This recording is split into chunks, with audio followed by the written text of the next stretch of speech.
எல்லாருக்கும் வணக்கம். இது உங்கள் ஸ்டடி வித் தர்ஷன் சேனல். நம்ம இந்த வீடியோவில் பாரிஸ் ஒலிம்பிக் போட்டிகள் பற்றி பார்க்க போகிறோம். ஸோ இப்போ தான் ஆகஸ்ட் 11 பாரிஸ் ஒலிம்பிக் போட்டி நடைபெற்று முடிஞ்சிருக்கு.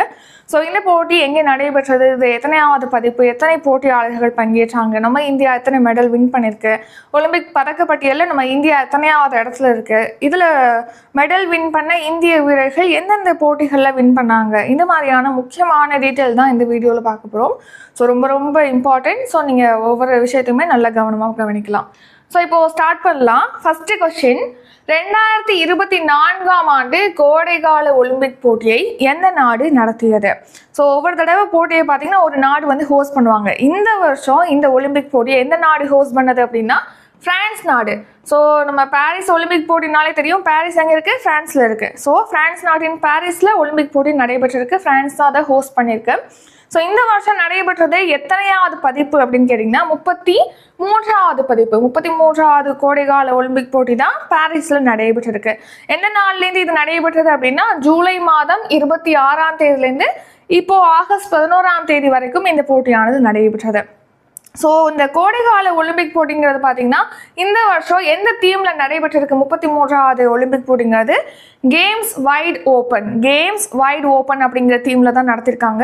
ஸோ இந்த வருஷம் மஸ்காட், அதாவது ஒலிம்பிக் சின்னம் என்ன, பாரிஸ் ஒலிம்பிக் போட்டியோட சின்னம் என்ன, மஸ்காட் என்ன அப்படின்னா ஃப்ரிஜியன் கேப் அப்படிங்கிறது. அதாவது பார்த்தீங்கன்னா இது ஒரு கேப், தொப்பி தான். ஃப்ரிஜியன் கேப் அப்படின்னு சொல்லுவாங்க. இந்த மாதிரி இருக்கும் தொப்பி. ஸோ இந்த மாதிரி ஒரு சைடு முனையிலலாம் பார்த்தீங்கன்னா கொஞ்சம் வளைஞ்ச மாதிரி இருக்கும். இதுதான் ஃப்ரிஜியன் கேப். ஸோ இந்த கேப் தான் இந்த வருஷம் வந்து இந்த பாரிஸ் ஒலிம்பிக் போட்டிக்கான மஸ்காட் சின்னம். அடுத்த ஒலிம்பிக்ஸ் பார்த்தீங்கன்னா 4 ஆண்டுகளுக்கு ஒரு முறை நடத்தப்படுது. லாஸ்ட் 2020ஆம் ஆண்டுக்கான ஒலிம்பிக் போட்டி வந்து டோக்கியோவில் நடைபெற்றது. 2024ஆம் ஆண்டுக்கான ஒலிம்பிக் போட்டி இப்போ பாரிஸில் நடைபெற்றிருக்கு. ஒலிம்பிக்ஸுடைய பிறப்பிடமாக கருதப்படுவது எது அப்படின்னு கேட்டிங்கன்னா கிரீஸ். இரண்டாவது கேள்வி, பாரிஸ் ஒலிம்பிக் போட்டியில் புதிதாக சேர்க்கப்பட்ட விளையாட்டு என்ன? Answer option C, break dancing அப்படின்னு சொல்லுவாங்க. பிரேக்கிங் தான் இந்த பாரிஸ் ஒலிம்பிக் போட்டியில் புதுசாக வந்து சேர்த்துருக்காங்க. ஸோ மற்றும் என்னென்ன ஸ்போர்ட்ஸ் எல்லாம் வந்து இந்த பாரிஸ் ஒலிம்பிக் போட்டியில் புதுசாக சேர்த்துருக்காங்க அப்படின்னு பார்க்கும்போது ஃபர்ஸ்ட் வந்து பிரேக் டான்சிங் வந்து சேர்த்துருக்காங்க. அடுத்து ஸ்போர்ட்ஸ் கிளைம்பிங். ஸோ செவத்தில் பார்த்தீங்கன்னா ஒரு இது மாதிரி பிடிச்சிட்டு ஏறுவாங்க இல்லையா, அதான் ஸ்போர்ட்ஸ் கிளைம்பிங். அடுத்து சர்ஃபிங், அடுத்து ஸ்கேட் போர்டிங். இந்த விளையாட்டுகள் வந்து பாரிஸ் ஒலிம்பிக் போட்டியில் புதிதாக சேர்க்கப்பட்டிருக்கு. அடுத்து தேர்ட் கொஸ்டின், பாரிஸ் ஒலிம்பிக் போட்டியில் அதிக பதக்கங்களை வென்ற நாடு எது? Answer option A, America. So America தான் இந்த வருஷம் நடைபெற்ற இந்த பாரிஸ் ஒலிம்பிக் போட்டியில் அதிகமான பதக்கங்களை வென்றிருக்கு. 2வது இடத்துல சீனா, 3வது இடத்துல ஜப்பான், 4வது இடத்துல ஆஸ்திரேலியா இருக்குது. ஸோ எவ்வளோ பதக்கங்கள் வென்றிருக்கு அப்படின்னு சொல்லிட்டு பார்க்கலாம். அமெரிக்கா பார்த்தீங்கன்னா 126 பதக்கங்கள் வென்றிருக்கு மொத்தமாக. ஸோ இதில் வந்து 40 தங்கப்பதக்கம், 44 வெள்ளி பதக்கம், 42 வெண்கல பதக்கம் சொல்லிட்டு மொத்தமாக அமெரிக்கா 126 பதக்கங்களை வென்றிருக்கு. நெக்ஸ்ட் பார்த்தீங்கன்னா சீனா எத்தனை பதக்கங்கள்? 91 பதக்கங்கள், 40 தங்கப்பதக்கம், 27 வெள்ளி பதக்கம், 24 வெண்கல பதக்கம் சொல்லிட்டு மொத்தமாக 91 பதக்கங்களோட சீனா வந்து ஒலிம்பிக் பதக்கப்பட்டியலில் 2வது இடத்த பிடிச்சிருக்கு. நெக்ஸ்ட் 3வது இடத்துல இருக்கக்கூடிய நாடு எதுனா ஜப்பான் பார்த்தீங்கன்னா மொத்தமாக 45 பதக்கங்கள் வென்றிருக்கு. 20 தங்கம், 12 வெள்ளி, 13 வெண்கல பதக்கம் வென்றிருக்கு. 4வது இடத்துல ஆஸ்திரேலியா 53 பதக்கங்கள் வென்றிருக்கு. ஸோ இது பார்த்தீங்கன்னா நீங்கள் கேட்கலாம், ஜப்பான் 45 தான் வின் பண்ணியிருக்கு, ஆஸ்திரேலியா வந்து 53 வின் பண்ணியிருக்கு, ஏன் வந்து ஆஸ்திரேலியா தேர்ட் பிளேஸ் கிடையாது அப்படின்னு சொல்லிட்டு. ஸோ தங்கப்பதக்கம் அதிகமான எண்ணிக்கை எங்கே இருக்குது? ஜப்பான் தான் அதிகமான தங்கப்பதக்கங்கள் வென்றிருக்கு. ஸோ ஆஸ்திரேலியா 18 பதக்கங்கள் தான் வென்றிருக்கு. ஸோ அதனால தான் ஜப்பான் வந்து தேர்ட் பிளேஸ், ஆஸ்திரேலியா வந்து 4th பிளேஸ். அடுத்து நம்ம இந்தியா இந்த பாரிஸ் ஒலிம்பிக் போட்டியில் பதக்கப்பட்டியலில் எத்தனையாவது இடத்துல இருக்குது அப்படின்னு கேட்டிங்கன்னா 71வது இடத்துல இருக்குது. ஸோ நம்ம இந்தியா பார்த்தீங்கன்னா இந்த பாரிஸ் ஒலிம்பிக் போட்டியில் ஒரே ஒரு வெள்ளி பதக்கம், 5 வெண்கல பதக்கம் சொல்லிட்டு மொத்தமாக 6 பதக்கங்கள் வின் பண்ணி 71வது இடத்துல இருக்குது இந்த பாரிஸ் ஒலிம்பிக் போட்டிக்கான பதக்கப்பட்டியலில். 4வது கேள்வி, பாரிஸ் ஒலிம்பிக் போட்டியில் இந்தியாவிலிருந்து எத்தனை வீரர்கள் பங்கேற்றனர்? ஆன்சர் ஆப்ஷன் சி, 117 வீரர்கள் பங்கேற்றிருக்காங்க. ஸோ இந்த ஒலிம்பிக் போட்டி, பாரிஸ் ஒலிம்பிக் போட்டியில் இந்தியாவிலேருந்து எத்தனை பேர் பங்கேற்றாங்கன்னா 117 விளையாட்டு வீரர் மற்றும் வீராங்கனைகள் வந்து பங்கேற்றிருக்காங்க. ஸோ மொத்தமாக இந்த பாரிஸ் ஒலிம்பிக் போட்டியில் பார்த்தீங்கன்னா 10,500 பேர் வந்து பங்கேற்றாங்க. எத்தனை நாடுகளை சேர்ந்த வீரர்கள் பங்கேற்றாங்க அப்படின்னா 206 நாடுகள். ஸோ 206 நாடுகள் 10,500 போட்டியாளர்கள் பங்கேற்றிருக்காங்க. எத்தனை விளையாட்டுகளில் இந்த போட்டி நடைபெற்றது அப்படின்னா 32 விளையாட்டுகள் 329 பிரிவுகளில் பார்த்தீங்கன்னா போட்டிகள் நடத்தப்பட்டது. ஸோ பார்த்தீங்கன்னா இந்த பாரிஸ் ஒலிம்பிக் போட்டியில் தான் இந்த ஒலிம்பிக் வரலாற்றிலே ஃபஸ்ட்டு வீரர்கள் மற்றும் வீராங்கனைகள் வந்து சம அளவில் பங்கேற்றிருக்காங்க. மொத்த பேர் வந்து 10,500 பேர்னு சொல்லி பார்த்தோம்.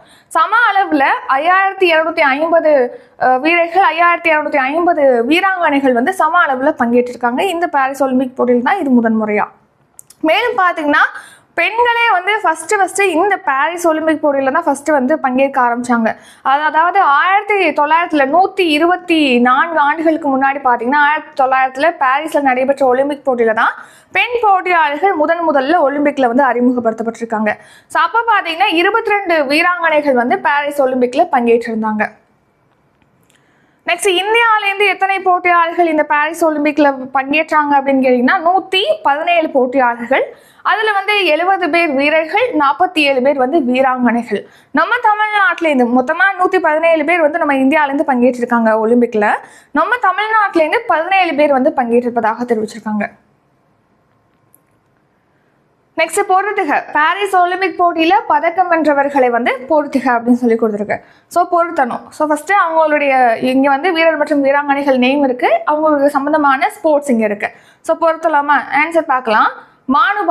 மானுபாக்கர் என்னது? துப்பாக்கி சுடுதல் வீராங்கனை தான் மானுபாக்கர். ஸோ ஃபஸ்ட்டுக்கு வந்து 2. அடுத்து நீரஜ் சோப்ரா பார்த்தீங்கன்னா ஈட்டி எறிதல் வீரர். ஸோ அப்போ 1 2 1. அமன் ஷெராவத் வந்து மல்யுத்த வீரர் 4. ஹர்மன்பிரீத் சிங் வந்து ஹாக்கி வீரர். ஹாக்கி அணியுடைய கேப்டன் தான் Harmanpreet Singh. So 3. Answer option C 2 1 4 3 தான் ஆன்சர். ஸோ இவங்கெல்லாம் என்னென்ன பதக்கங்கள் வின் பண்ணியிருக்காங்கன்னு பார்க்கலாம். ஸோ நம்ம இந்தியா பார்த்தீங்கன்னா மொத்தமாக 6 பதக்கங்கள் சொல்லி பார்த்தோம். 1 வெள்ளி 5 வெண்கலம் சொல்லிட்டு 6 பதக்கங்கள் வென்று 71வது இடத்துல பதக்கப்பட்டியல் இருந்தது அப்படின்னு சொல்லிட்டு பார்த்தோம். ஸோ அந்த 6 பதக்கங்கள் யார் வின் பண்ணியிருக்காங்க அப்படின்னு பார்க்கலாம். துப்பாக்கி சுடுதலில் மட்டுமே பார்த்தீங்கன்னா இந்த பாரிஸ் ஒலிம்பிக் போட்டியில் இந்தியா வந்து 3 வெண்கல பதக்கம் வென்றிருக்கு. ஸோ இந்த பாரிஸ் ஒலிம்பிக் போட்டியில் இந்தியாவுக்கு முதல் பதக்கத்தை வென்று தந்தவங்க யார் அப்படின்னா மானுபாக்கர் தான் ஃபர்ஸ்ட் மெடல் பாரிஸ் ஒலிம்பிக் போட்டியில் வின் பண்ணாங்க. அது வெண்கல பதக்கம். அது வந்து மகளிருக்கான 10 மீட்டர் ஏர் பிஸ்டல் பிரிவில் தான் அந்த வெண்கல பதக்கத்தை வென்று தந்தாங்க. நெக்ஸ்ட் அதே துப்பாக்கி சுடுதலில் கலப்பு பிரிவு, அதாவது 10 மீட்டர் ஏர் பிஸ்டல் கலப்பு அணிகள் பிரிவில் பார்த்தீங்கன்னா இந்திய வீராங்கனை மானுபாக்கர் மற்றும் சரப்ஜோத் சிங் ஆகியோர் கூட்டணி பார்த்தீங்கன்னா வெண்கலம் வென்றிருந்தாங்க. இது 2வது வெண்கலம். இன்னொன்று இந்த ஒலிம்பிக் போட்டியில் பார்த்தீங்கன்னா ஒரு இணையாக பதக்கம் வென்றது வந்து இவங்க தான் ஃபர்ஸ்ட் டைம்.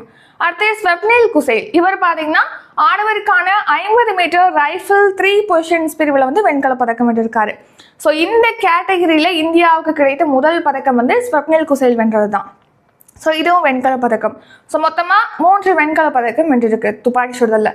ஸோ இதில் சாதனைகள் பார்க்கும்போது துப்பாக்கி சுடுதலில் பதக்கம் வென்ற முதல் வீராங்கனை வந்து மானுபாக்கர் தான். அடுத்து ஒரு ஒலிம்பிக்கில் வந்து 2 பதக்கங்கள், இப்போ மானுபாக்கர் பார்த்தீங்கன்னா சிங்கிள் பிரிவு அப்புறம் மிக்ஸ்டு டீம் 2லேயுமே பார்த்தீங்கன்னா வெண்கல பதக்கம் வென்றிருக்காங்க. ஸோ அதனால் ஒரு ஒலிம்பிக் போட்டியில் 2 பதக்கங்களை வென்ற, சுதந்திரத்துக்கு அப்புறமா ஒரு ஒலிம்பிக் போட்டியில் 2 பதக்கங்களை வென்ற முதல் வீராங்கனை வந்து மானுபாக்கர் தான். அடுத்து முதல் இணை இந்த பிரிவில் பார்த்தீங்கன்னா துப்பாக்கி சுடுதலில் மிக்ஸ்டு டீமில் வந்து இந்தியாவுக்கு கிடைத்த முதல் பதக்கம் வந்து இந்த வெண்கல பதக்கம். ஸோ இதெல்லாம் சாதனைகள். நெக்ஸ்ட் ஈட்டி எறிதலில் பார்த்தீங்கன்னா நீரஜ் சோப்ரா வெள்ளி பதக்கம் வென்றிருக்காரு. ஸோ இதுக்கு முன்னாடி டோக்கியோ ஒலிம்பிக்கில் நீரஜ் சோப்ரா தங்க பதக்கம் வென்றிருப்பாரு. ஸோ ஆனால் இந்த போட்டியை பொறுத்த வரைக்கும் பாரிஸ் ஒலிம்பிக்கில் பார்த்தீங்கன்னா நீரஜ் சோப்ரா வந்து 80.45 மீட்டர் தூரத்திற்கு ஈட்டி எறிந்து வெள்ளி பதக்கம் வென்றிருக்காரு.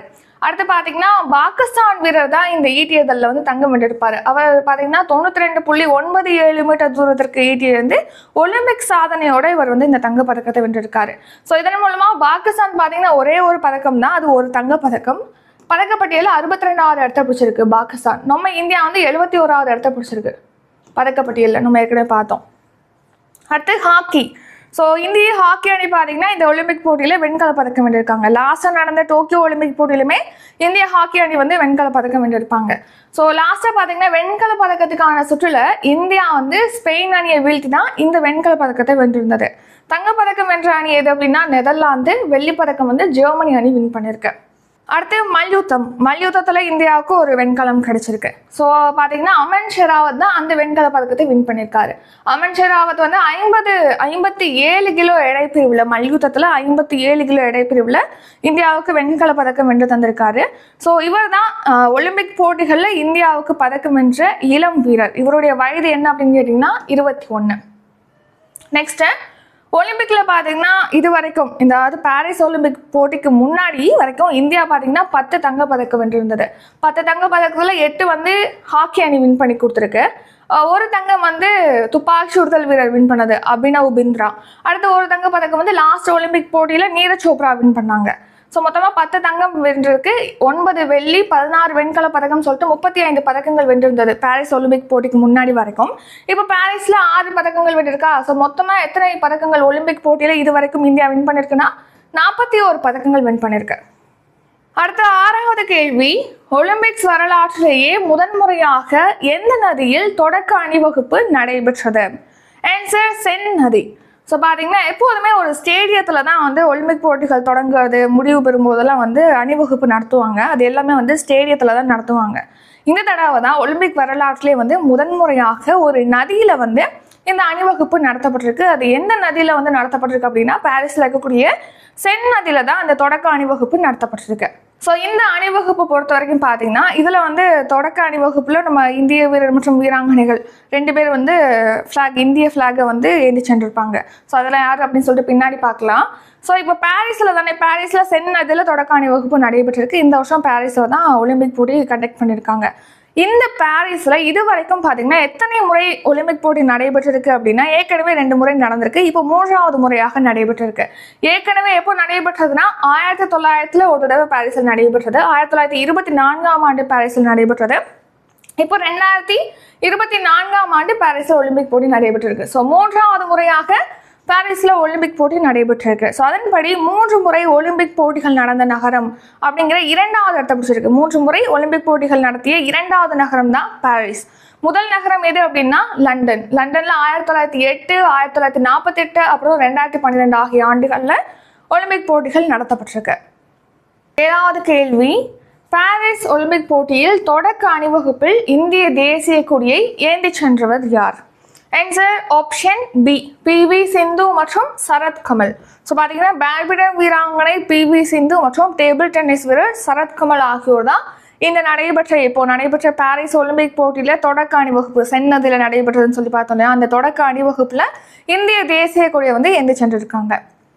ஸோ அடுத்து நிறைவு நிகழ்ச்சி இருந்துச்சு இல்லையா, அதாவது ஆகஸ்ட் 11ஆம் தேதி பார்த்தீங்கன்னா ஃபஸ்ட்டு வந்து தொடங்கும் போது தொடக்க அணிவகுப்பு, இந்த போட்டி முடியும் போது பார்த்தீங்கன்னா இறுதி நிகழ்ச்சியில் அணிவகுப்பு நடத்துவாங்க இல்லையா, அதில் பார்த்தீங்கன்னா க்ளோசிங் செரமனியில் இந்திய தேசிய கொடியை ஏந்தி சென்றவங்க யார் அப்படின்னு கேட்டிங்கன்னா மானு பாக்கர், அதாவது 2 வெண்கல பதக்கம் வென்ற மானு பாக்கர் மற்றும் வெண்கல பதக்கம் வென்ற இந்திய ஹாக்கி அணியில் இடம்பெற்ற ஸ்ரீஜேஷ் அவர்கள் தான் இந்த இறுதி அணிவகுப்பில் பார்த்தீங்கன்னா இந்திய தேசிய கொடியை ஏந்தி சென்றிருக்காங்க.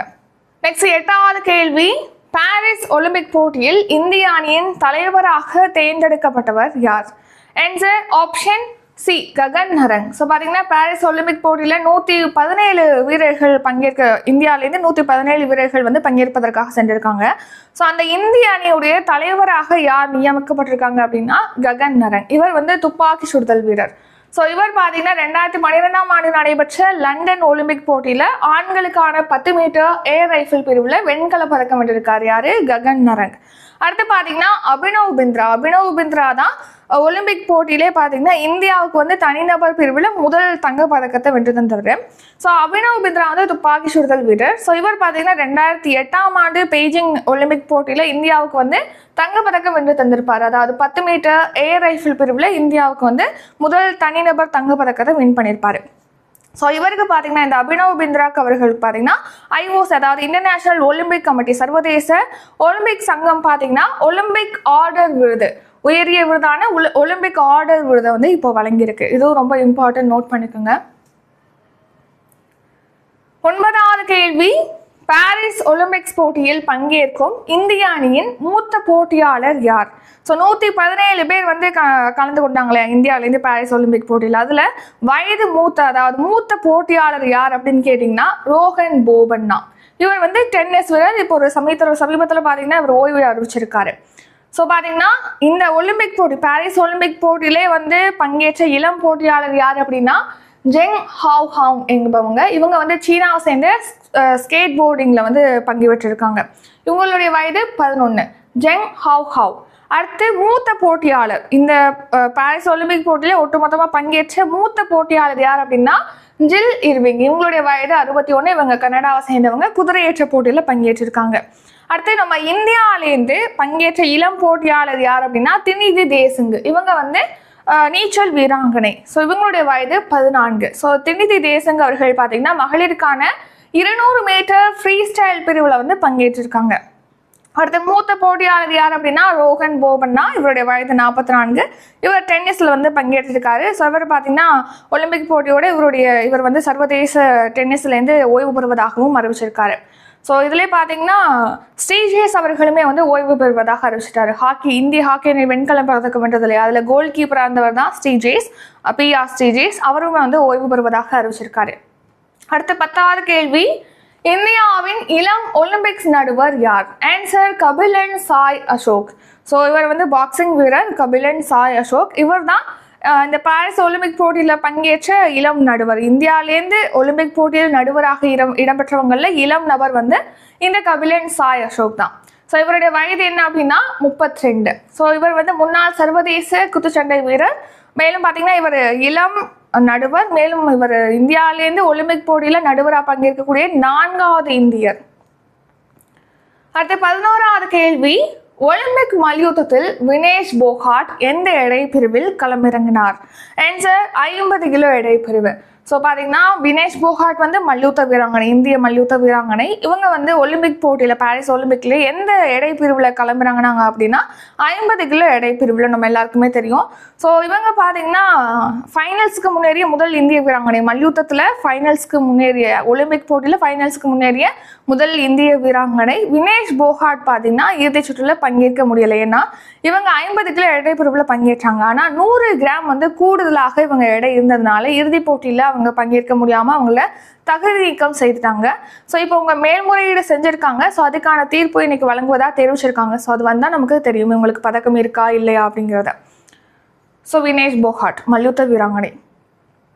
அடுத்து மல்டிபிள் மெடல்ஸ் வின்னர்ஸ். ஸோ பார்த்தீங்கன்னா இப்போது ஒலிம்பிக் வரலாற்றிலே வந்து இந்தியாவிலேருந்து பங்கேற்று 1க்கு மேற்பட்ட பதக்கங்களை வென்றவங்க யார் அப்படின்னு பார்ப்போம். ஸோ நீரஜ் சோப்ரா பார்த்தீங்கன்னா இந்த பதக்கப்பட்டியலில் மல்டிபிள் மெடல் வின்னர்ஸ் பட்டியலில் வந்து சேர்ந்திருக்காரு. ஸோ நீரஜ் சோப்ரா வந்து 2020ஆம் ஆண்டு டோக்கியோ ஒலிம்பிக் போட்டியில் தங்க பதக்கம் வென்றிருப்பாரு. இந்த வருஷம் நடைபெற்ற போட்டியில் வெள்ளி பதக்கம் வென்றிருக்காரு. 2 பதக்கங்கள் வென்றிருக்காரு. ஸோ அடுத்து மானு பாக்கர் பார்த்தீங்கன்னா இந்த வருஷம் நடைபெற்ற ஒலிம்பிக் போட்டியில் 2 வெண்கல பதக்கம் வென்றிருக்காங்க. அடுத்து பிவி சிந்து பேட்மிண்டன் வீராங்கனை. இவங்க 2016 வெள்ளி பதக்கம் வென்றிருந்தாங்க. அடுத்து 2020ஆம் ஆண்டு வெண்கல பதக்கம் வென்றிருந்தாங்க. அடுத்து சுஷில் குமார், இவர் வந்து மல்யுத்த வீரர். ஸோ இவர் பார்த்தீங்கன்னா 2008ஆம் ஆண்டு பெய்ஜிங் ஒலிம்பிக்ல வெண்கலம் வென்றிருக்காரு. 2012ஆம் ஆண்டு லண்டன் ஒலிம்பிக்ல வெள்ளி பதக்கம் வென்றிருக்காரு. ஸோ அதுக்கப்புறம் இதெல்லாம் பார்த்தீங்கன்னா சுதந்திரத்துக்கு அப்புறமா, நம்ம இந்தியா சுதந்திரம் அடைந்ததுக்கு அப்புறமா 2 பதக்கங்கள் வென்றவங்க. சுதந்திரம் அடைவதற்கு முன்னாடி பார்த்தீங்கன்னா ஆங்கிலேய இந்தியரான நார்மன் பிச்சர்ட் வந்து தடகளத்தில் 1900ஆம் ஆண்டு நடைபெற்ற பாரிஸில் 2 வெள்ளி பதக்கம் வென்றிருப்பார். ஒரே ஒலிம்பிக்ல 2 வெள்ளி பதக்கம் வென்றிருப்பார். அடுத்த 12வது கேள்வி, அடுத்த ஒலிம்பிக் போட்டி எங்கு நடைபெற உள்ளது? ஸோ இப்போ 2024ஆம் ஆண்டு பாரிஸில் நடைபெற்றிருக்கு. அதுக்கு முன்னாடி 2020 டோக்கியோவில் நடைபெற்றது. இப்போ அடுத்த போட்டி எங்கே நடைபெற இருக்கு 2028 அப்படின்னு கேட்டிங்கன்னா அமெரிக்காவில் லாஸ் ஏஞ்சல்ஸ் நகரில் நடைபெற இருக்கு. லாஸ் ஏஞ்சல்ஸில் தான் 2028ஆம் ஆண்டுக்கான ஒலிம்பிக் போட்டியானது நடைபெற இருக்கு. அடுத்த குளிர்கால ஒலிம்பிக் போட்டிகளை பொறுத்த வரைக்கும் இது லாஸ்ட்டாக 2022 பெய்ஜிங்கில் நடைபெற்றது. அடுத்து 2026 இத்தாலியில் நடைபெற இருக்கு. 2030ஆம் ஆண்டு பிரான்ஸில் நடைபெற இருப்பதாக தெரிவிச்சிருக்காங்க.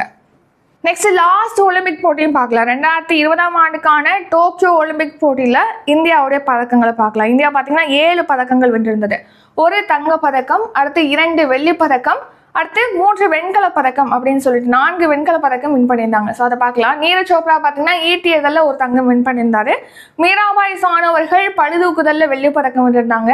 ரவிக்குமார் தாஹியா மல்யுத்தத்தில் வெள்ளி பதக்கம் வென்றிருந்தாங்க. அடுத்து PV சிந்து பேட்மிண்டனில் வெண்கல பதக்கம், லவ்லினா போர்கோஹைன் வந்து குத்துச்சண்டையில் ஒரு வெண்கல பதக்கம் வின் பண்ணியிருந்தாங்க. அடுத்து பஜ்ரங் புனியா வந்து மல்யுத்தத்தில் வெண்கல பதக்கம் வென்றிருந்தாரு. இந்திய ஆடவர் ஹாக்கி அணி பார்த்தீங்கன்னா ஒரு வெண்கல பதக்கம். ஸோ மொத்தமாக 7 பதக்கங்கள் லாஸ்ட்டாக நடைபெற்ற டோக்கியோ ஒலிம்பிக் போட்டியில் இந்தியா வந்து வின் பண்ணியிருந்தது. ஸோ இதுடன் பாரிஸ் ஒலிம்பிக் போட்டி பற்றிய வீடியோ வந்து நிறைவடையுது. ஸோ அடுத்து வேறு ஏதாவது டாபிக் உங்களுக்கு வேணும் அப்படின்னா கமெண்ட் பண்ணுங்கள் நீங்கள் உங்களுக்கு என்ன டாபிக் வேணும் அப்படிங்கிறத. அடுத்து மந்த்லி கரண்ட் அஃபேர்ஸ் PDF வந்து நம்ம ப்ரொவைட் பண்ணுறோம். ஜூலை வரைக்கும் இருக்குது. ஸோ அது வரையிலான கரண்ட் அஃபேர்ஸ் நீங்கள் பை பண்ணிக்கலாம். டிஸ்கிரிப்ஷனில் அதுக்கான ப்ரைஸ் டீட்டெயில் வந்து கொடுத்துருக்கோம், செக் பண்ணிக்கோங்க. அப்கமிங் பார்த்தீங்கன்னா Group 2 and 2Aக்கு ரிவிஷன் பேட்ச் வந்து ஸ்டார்ட் ஆகுது ஆகஸ்ட் 17 ஸோ அதில் ஜாயின் பண்ணோம் அப்படின்னா அதுக்கான ஃபீஸ் வந்து 300 ரூபி. அடுத்து மேக்ஸ் பேட்ச் இருக்குது, SI பேட்ச் இருக்குது. அப்கமிங் டெஸ்ட் பேட்ச் பற்றிய டீட்டெயிலாம் டிஸ்கிரிப்ஷனில் கொடுத்துருக்கோம். நீங்கள் ஒன்ஸ் செக் பண்ணிவிட்டு ஜாயின் பண்ணிக்கலாம். இந்த வீடியோ உங்களுக்கு பிடிச்சிருந்தா லைக் பண்ணுங்கள், ஷேர் பண்ணுங்கள். நம்ம சேனலில் நீங்கள் இன்னும் சப்ஸ்கிரைப் பண்ணலைன்னா மறக்காமல் சப்ஸ்கிரைப் பண்ணிக்கோங்க. நன்றி, வணக்கம்.